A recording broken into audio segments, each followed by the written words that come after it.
Russian invasion in Ukraine and also steps by the House of Reps to go to Ukraine to bring back Nigerians that have been stranded in Ukraine.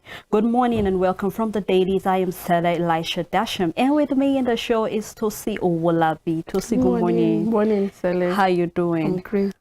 You know, the story of, like not actually a story, the event happening in Russia and Ukraine is actually a very sad one, looking at the fact that there have been steps by, like say, Ukraine to see how the issue they're having with Ukraine, with Russia, won't turn to be a Cold War.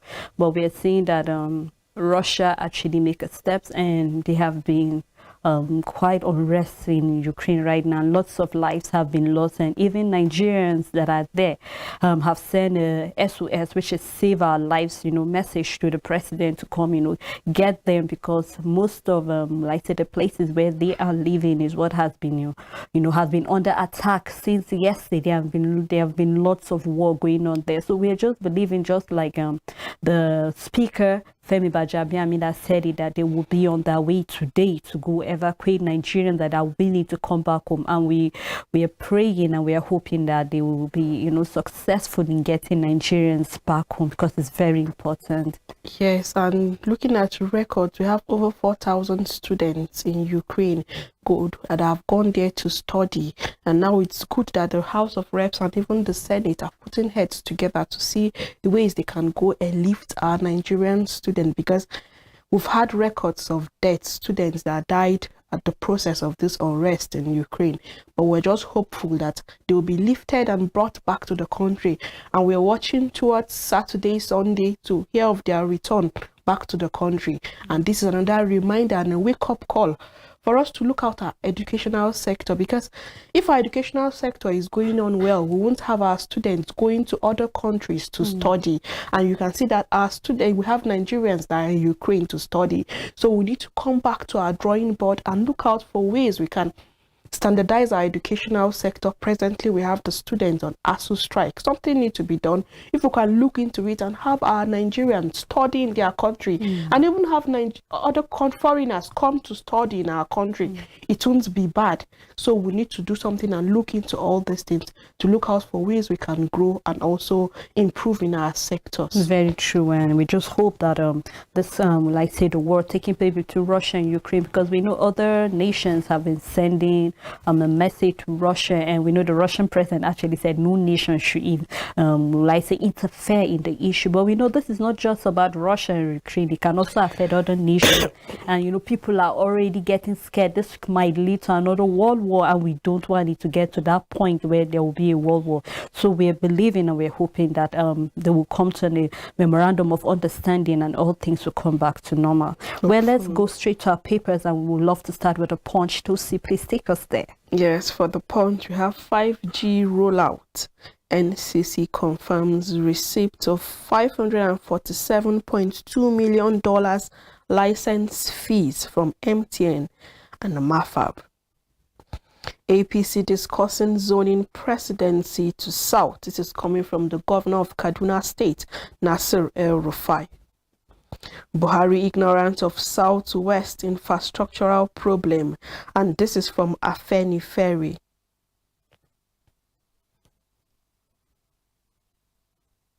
The Pan-Yoruba socio-political organization Afenifere has said the comments by the president, Major General Muhammadu Buhari, retired on infrastructure provided by his regime has shown that he is not in touch with the reality. The group said Buhari's comment that people from the southwest region will have been trekking from Lagos to Ibadan was another indication that those in the corridors of power were far removed from happening in the country. The group National Publicity Secretary Jare Ajayi said this in a statement on Thursday. The group's National Publicity Secretary said this in a statement on Thursday. The president had on Tuesday said if not for the intervention of his regime, especially on rail and road projects, people, especially from the southwest, could have been trekking from Lagos to Ibadan. But the group said although the resuscitating of Lagos-Ibadan Railway was appreciated, it is a height of an unpardonable exaggeration to say that without it. People in the southwest will have been trekking. And you know the statement the president made on Tuesday about the infrastructural development his regime have been doing, that if not for the railroad transport network, that people will have been trekking from Lagos to Ibadan. And we had comments from Nigerians saying we are trekking because of the problems we are going through, the ongoing issues we are having in our country, that we are trekking because we have the bad road network and we have the current issue about the fuel scarcity. People are really trekking, people are suffering. It mustn't be the physical trekking, but people are finding it very difficult to making ends meet. So you can see that different groups, different organizations are coming out to talk about those issues, those words that the president said. And even you see that Chris Ngige, also the Minister of Labor, also said that this president administration are working, putting their hands on deck to work hard to avoid these issues of trekking, to avoid all these things. And people are clamoring back, are clapping back at him on statements made like this. We can see that when you talk about the Ministry of Labor, we see that we spoke about the ASU strike. We see the health sector. We had this week where groups went on a protest because of the electoral bill that haven't been signed, but we're still hopeful like to be signed by noon today. And you see that different associations, different groups are coming out to protest. Now we have the hike in airline fares. So many things are happening in our country. Just as I said, it mustn't be the physical trekking from one place to the other, but making life miserable for people. People are really going through hard times. People are passing through hard times, coupled with the insecurity challenges we're having, going down to different community levels. And we also had in our papers where they said some communities are not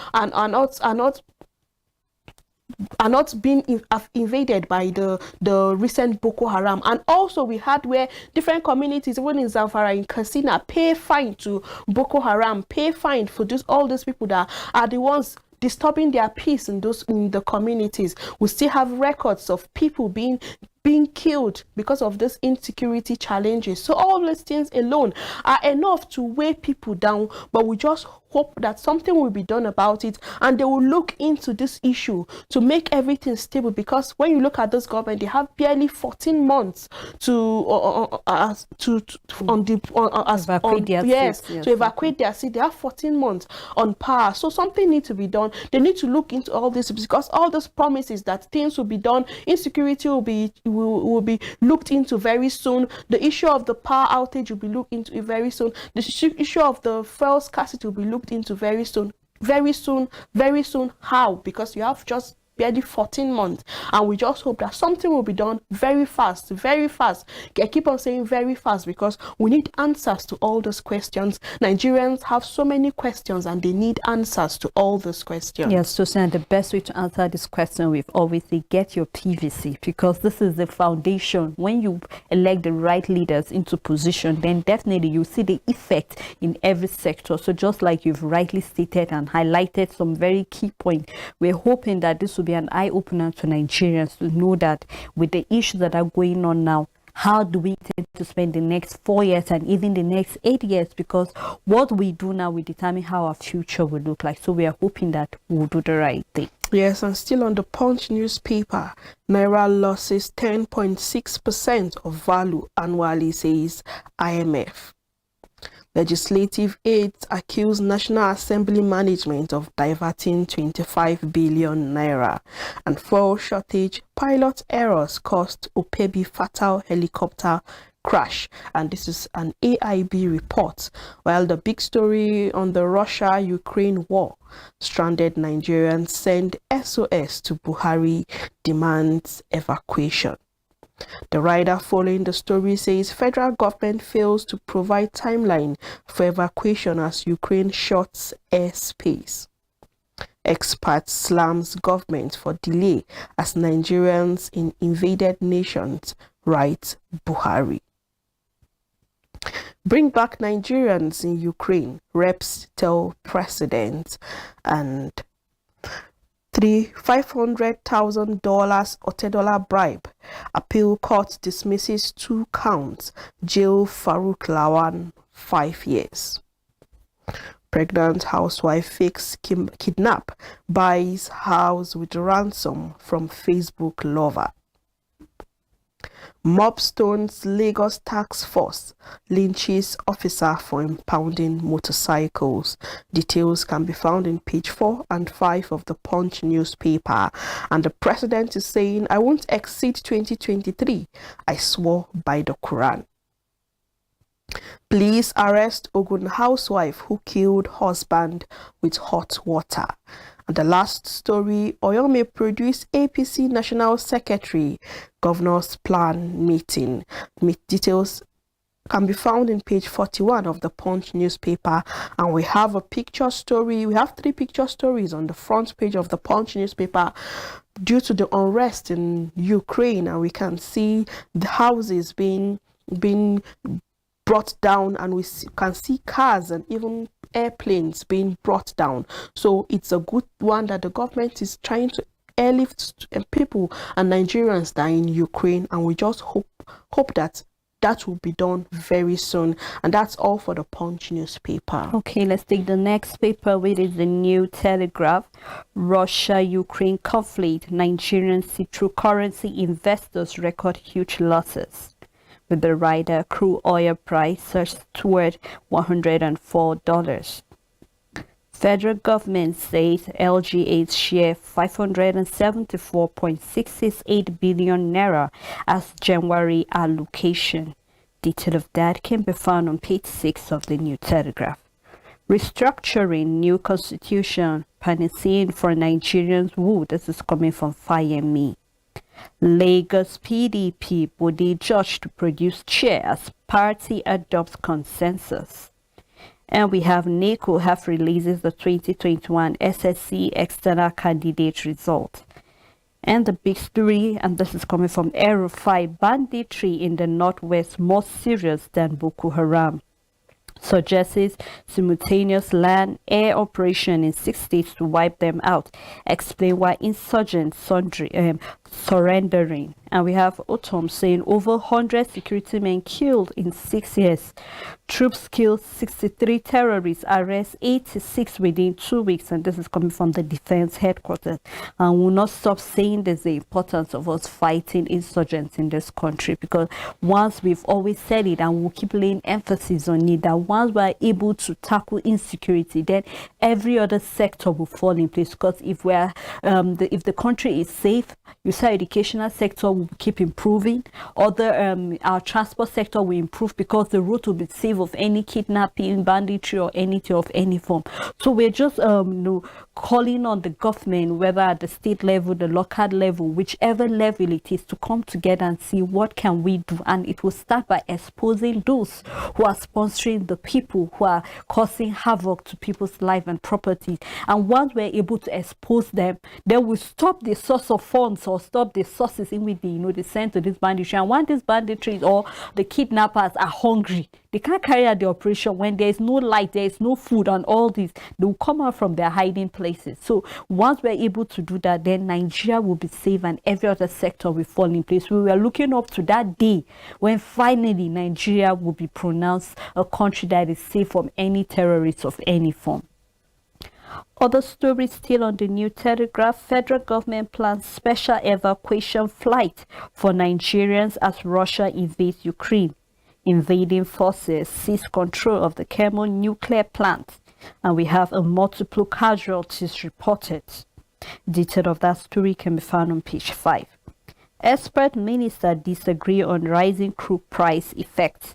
With the rider, it will increase reserve government saving, and this is coming from an economics. Subsidy payment rise is coming from Oyebanji Alo. And we also have a study here which says study the extreme heat to increase mental health care. You're interested in that health story or the study, you can check page 8 of the New Telegraph. Moving to Daily Trust newspaper, still coming from the governor of Kaduna State, Nasir El-Rufai. There's an investigation which says link police military personnel to terrorism financing, and this is as a result of the Senate telling the federal government to bring to book those who are financing terrorism. And the governor of Kaduna State, we know that Kaduna State has been a state that has been affected by insecurity and this terrorism act. And he's saying there is an investigation which linked the police and the military personnel to their terrorism financing. Since because there is no smoke without fire, Sele, since there are indications that there is a link between the police and also those financing terrorism, then they should go into action.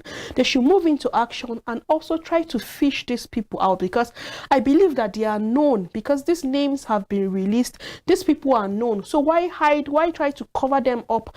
Bring them up to book and let them face the wrath of the law. I keep on saying, if they face the full wrath of the law, those that are put at the war front, those that are the ones executing this act, they will restrain, because you know that even those that are sponsoring them, those that are financing them, are not left out in this raiding, in this issue where they are being brought to book. So since there's a link and these people are known, they should move into action. There's no need for us to hide these people. There's no need for us to cover up these people, because as a result of this, what these people are doing, as a result of financing this insecurity, financing this terrorism, we're in shambles as a country. We're going down. Our GDP is really going down because of all this issue of terrorism and insecurity. People are scared to come to our country. People prefer to go to other countries to study. People prefer to go to other countries to hustle. You see that people, when they go out of the shore of this country, they put posts and say, I am free. Even if they go to other countries, foreign countries, to do menial job, they prefer it. People are just looking out for ways they can leave the shore of this country because of the issues we are going through as a country. So we need this issue of terrorism, and those people that are sponsoring this insecurity, they should be brought to book, irrespective of who they are, irrespective of what they are. They should be brought to book. And we see the example of Abakari, DCP Abakari, who was arrested because of the issue of the drug cartel issue between it. So you can say that this is good and a right step, because irrespective of your position, you should know that you are not you are under the law, you are not above the law. And these people that are financing terrorism should know that they are not above the law, and irrespective of who they are, they should be brought to book and they should face the full wrath of the law. Exactly. And here on fuel price hike looms as marketers kick against 5 million naira shipment charge. And on electoral act, 4 ministers, MDAs head to resign over 2023. And on Ukraine crisis, which is making rounds on the Daily Trust, it says 12,000 students, others Nigerians trapped. We are living in fear, and this is as a result of the students. With the messages they sent to Nigerian government, they say they are living in fear. Parents are worried, and federal government arranges special flight operation for evacuation. Experienced people, academics needed for governance, and this is coming from President Muhammadu Buhari. NCAA petitioned as airpeace disrespect Emir of Kano. Dead newborn found with madman in Bielsa. We need to be conscious of our environment as individual, and we have a picture story on the front page of the Daily Trust which says Zulum Wonders, and we can see some buildings in Borno State, and these buildings are being commissioned by the governor of Borno State and even the vice president Yemi Oshibanjo. And that's all for Daily Trust newspaper. Okay, moving on now to the Al Jazeera, the Friday paper. Civil society blasts anti-Emifere groups over blackmail. If you're interested in that story, you can look up at the front page and also continue reading that on page 9. Ukraine, federal government orders airlift for citizens. Kaduna government disposes grants to councillors through LFTA's program. Child-friendly justice, Nigeria among 6 countries to benefit from the EU grant. And also from the minister, we have NFF condemns the ill treatment of Falcons at the Abuja airport. Detail of that can be found on page 16. And we have NACO 2021 SSC external. Over 78% of candidates meet the credit in English and also in maths. Fuel import grew up at $1.04 billion in 2021. This is a report from the CBN. And we have APC not threatening Akwa Ibom, says Rep. Detail of that can be found on page 30. And on the picture story here, we can see the Minister of State for Environment, Sharon, alongside others, pack of local manufactured tea to the Sweden ambassador to Nigeria, Carl Michael, at her office yesterday. And also we can see other stories still here on the front page of the Aljazeera newspaper. If you're interested in any of the story, do grab a paper and read detail on that. And on the Guardian newspaper, APC stakeholders rage over Adamu's selection as party chairman. 5G license. NCC confirms payment of $273.6 million each by MTN and MAFAB. Delta Poly turns back students for not wearing bra and underwears. Rise of fintechs as flutter waves phenomenon, and details can be found in page 24 of the Guardian newspaper. The big story says Russia-Ukraine war distorts global markets, with the riders more subsidy for petrol as cooking gas may soar. Evacuate stranded Nigerians, reps Ohaneze, lawyers tell federal government. The federal government is saying we'll do so once airports are opened. Russia invasion of Ukraine rattled global financial and energy markets, causing oil prices to spike and financial instruments to fall after Russian troops moved into Ukraine by air, land and sea. Although crude oil price yesterday soared to about $105 per barrel, a development last seen in 2014. Nigerian economy may face fresh uncertainties. Already, analysts expect the increased global energy pike to filter into the domestic economy in the form of higher gas and other fuel prices, given that the utility sub-basket constitutes 326% of the core inflation. They expect the core inflation to continue its ascent over the short term, with an overall negative implication for the headlines, especially with the lingering scarcity caused by adulterated fuel imports. Similarly, with major food items like wheat being imported from Russia, there are concerns about food inflation. And a continuation of the story can be found in page 6 of the Guardian newspaper. The downside: President signed electoral bill as promised, and it's an editorial that can be found in page 12. While the picture story, we have a bold picture of Asiwaju Bola Ahmed Tinubu saying the issue in 2023, and it's a big story that can be found in page 4 and 5 of the Guardian newspaper. And that's all for the Guardian. Moving on now to the Voice of Liberty. I'm looking forward to being former president. This is coming from President Buhari, once leader not to loot after swearing by holy books. Federal government has abandoned anti-corruption war, and this is coming from Falana. On the 2023 presidency, APC has not zoned its ticket to the southwest, says Erufai. Says I will go with president choice of the candidate. And we have other stories on burden, partisanship, inflammatory remarks, threat to Nigerians' unity. This is coming from FIME. And on insecurity, terrorists may overturn Nigeria unless, and this is coming from the governor of Kaduna, El-Rufai. The Kaduna State Governor, Nasiru El-Rufai, says Nigerians stand the risk of being overturned by bandit terrorists unless the federal government take decisive measure to end the reign of terror building up in the northeast region. The governor While speaking at a media briefing organized by the presidential media team yesterday in Abuja, also disclosed that his state spent over 200 million naira monthly to tackle insecurity.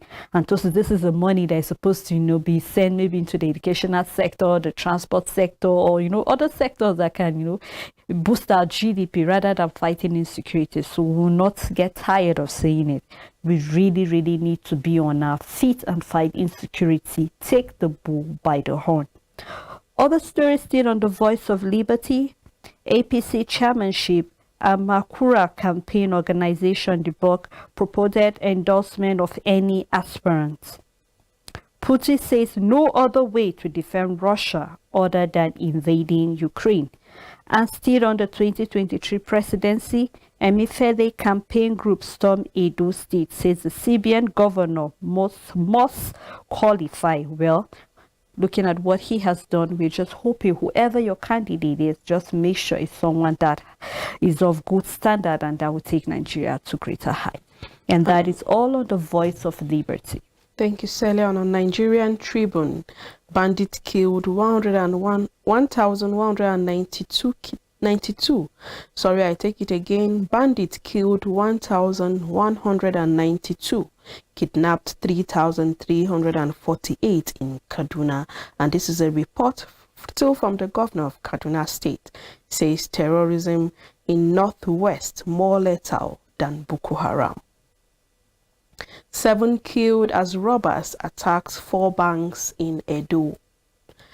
Fire-me unbridled partisanship, inflammatory remarks, threat to Nigerians' unity. Buhari, go on, governors hail Fire-me at book presentation. MTN Mafab pays $273.6 million each for 5G license, and court orders interim forfeiture of 2 Abuja properties linked to Okorocha. Buhari not in touch with current realities, and this is from Afeni Ferry. The big story says fresh uproar in APC over party chair. Putin begins his war, invades Ukraine. The writer following the story says over 50 killed. Ukraine president declares martial law, calls on citizens to fight. Biden to freeze Russian assets in US. An anti-war protest erupts in Russia. Thousands arrested. Federal government to evacuate Nigerians in Ukraine, and oil price rises above $105. 7 sons, 18 others applied to be Supreme Court justices. No fewer than 23 lawyers, including 7 senior advocates of Nigeria, and 2 women have applied for the position of justices of the Supreme Court. The applicants, who are spread across 5 geopolitical zones, according to the Nigerian Bar Association, will be considered by the Federal Judicial Service Commission in the next round of appointments to the Apex Court bench. There are currently 16 justices on the Supreme Court bench out of a maximum of 21, with some of them expected to retire soon. Traditionally, only Court of Appeal justices were appointed to the Supreme Court. The last of the only 2 lawyers who made the Apex Court bench was then Attorney General of the Federation, Augustine Namani, in 1979. However, the Chief Justice of Nigeria, Justice Ibrahim Mohammed, had in a letter on January 19, 2022, included lawyers among those to be considered as justices of the Supreme Court. The CJN's proposal followed years of mounting pressures by stakeholders, particularly the body of Senior Advocates of Nigeria, for its members and distinguished academics to be appointed to the topmost part of the nation's judiciary. In the CJN's offer, apart from the Southeast, which will get 2 slots, and the Northeast, which is excluded. The other zones will get only 1 slot each. The body of lawyers said it had followed up on the CGN's letter by issuing a notice on February 7, requesting members of the bar to forward their expression of interest to the vacancies. In a statement signed by its National Publicity Secretary, Dr. Rupulu Nduka, the NBA had called for public reactions to the listed aspirant.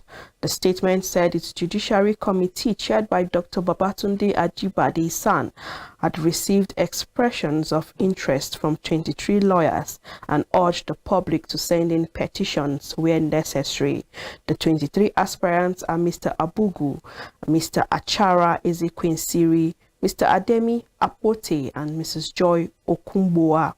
Others are Mahmad Adeshina Adolo, Mr. Adelakan Ajayi, Mr. Ayola Akande, and Mr. Ademola Alabi. The remaining are Chief Anthony Idibe San and Enya Nwocha, Mr. Edwin Obiora San. Meanwhile, Ajibade said the NBA was in commitment to ensuring that the process for the appointments was made more transparent and only persons of appropriate character were appointed to the bench, that the NBA published the list. The NBA consequently requests that members of the bar and the general public who know of any reasons why the aspirant should not be considered for appointment to the Supreme Court bench should forward a petition stating their reasons. The petition should be received at the National Secretariat of the NBA on or before February 25th in hard copy or by email address. Still on Nigerian Tribune, we have the last story on Electoral Act, what will become